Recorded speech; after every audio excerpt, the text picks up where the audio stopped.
Okay, so we're just going to do this stream of consciousness because I sound like a normal human when I'm doing that. Um, so yeah, patch 1.07 just dropped, and the main thing I want to talk about is the PvP exclusive adjustments. So basically, I've always thought that the Souls games could have benefited from this a long time ago, where you separate the PvP experience from the PvE experience. So just having different scalings for the PvP, that's huge. Like, you don't necessarily need to nerf the PvE items just to have the PvP feel satisfying.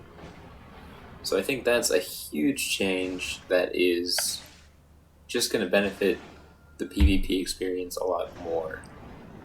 Because I know recently there hasn't been a whole lot of PvP activity, and a lot of people are waiting on the DLC and the Colosseums that everyone's talking about.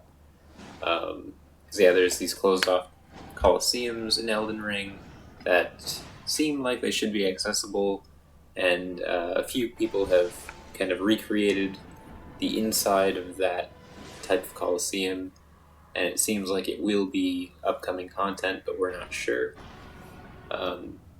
But anyway, that's kind of a side tangent. Yeah, the main thing just being that, yeah, we now have exclusive adjustments for PvP in 1.07. That is excellent news. Okay, now let's talk about some other changes that they've made. Just some buffs and nerfs. So, just looking at the patch notes in front of me here, we have. So it looks like they've increased poise damage when using two-handed normal attacks, which is pretty good. Although I feel like jump attacks are still going to be the way to go. But yeah, increased speed of some colossal sword attacks. I do like that because a lot of bosses in Elden Ring are very fast. So colossal weapons or colossal swords specifically, are going to have an increase to their attack speed. But let's see. I think they did mention recovery times. Yeah, decreased recovery time for colossal swords and colossal weapons, so both of them. Except for jump attacks, dual wielded attacks, and attacks while riding. So, okay, their attack speed, like their swing speed, will be faster, at least for colossal swords, but recovery speed for some attacks will be nerfed.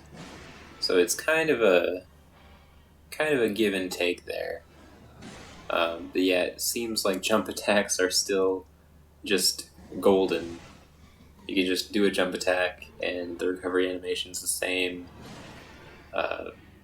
Poise damage is still great. But we'll have to see how much more poise damage two-handed normal attacks are going to do. The speed and hit detection of colossal swords while crouching and rolling has been decreased. So I know a lot of people were doing like the great sword, crouch and then stab. There's kind of a meme there where the great sword was like the greatest spear in the game for a while. So I think they noticed that and are now nerfing that. So that's kind of unfortunate. That was kind of a fun thing to do, but I see why they did it. It was pretty fast for such a heavy weapon. Okay, moving on from that though. We have increased poise damage of hammers, great hammers, and some colossal weapons. So yeah, more poise damage on the heavy stuff, that's good. Increased guard penetration of the following weapons, and they've got quite a long list here. Let's see, Celebrant's Sickle, Nox Flowing Sword, Shodel, Eclipse Shodel, Vulgar Militia Shodel, Scythe, Grave Scythe, Halo Scythe, Moon Scythe. Okay. That's probably pretty good, just to stop people from turtling, you know? Okay, so now let's talk about the PvP exclusive balance adjustments that were actually made. Up until this point, that was both PvP and PvE.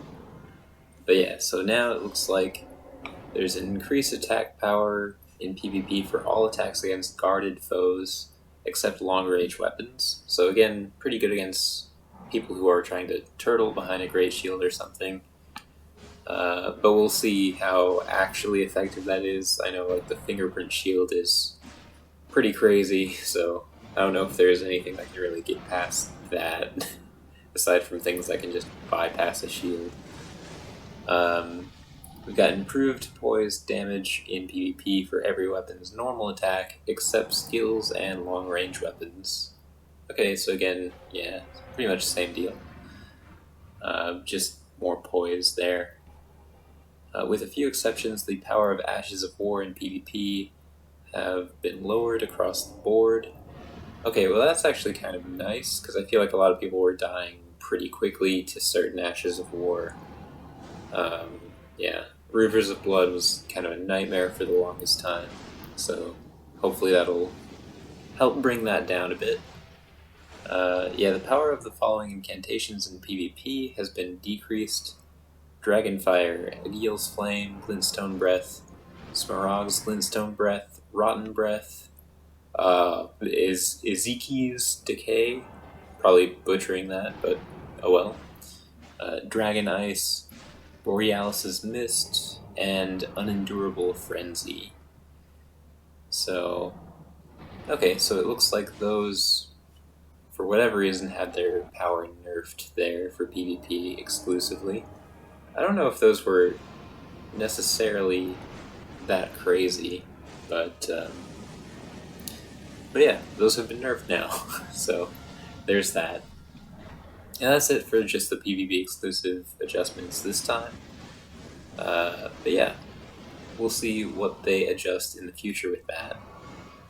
There's also a bunch of other balance changes for magic and incantations, skills, and things like that. But I highly encourage everyone to check the patch notes and look through things that would affect their specific builds. It's always good to know what you're working with. Ideally, you'll want to know everything if you're really, really into the game. You'll want to know what you're going up against if you're fighting other players. And if you're just, going into it for the PvE, of course, you still want to know, what your build is capable of and how it's going to feel when you use it. Alright, thank you all so much for watching. If you found this video helpful or interesting, yeah, please like, comment, and subscribe. And yeah, I'll see you all in the next one. See ya.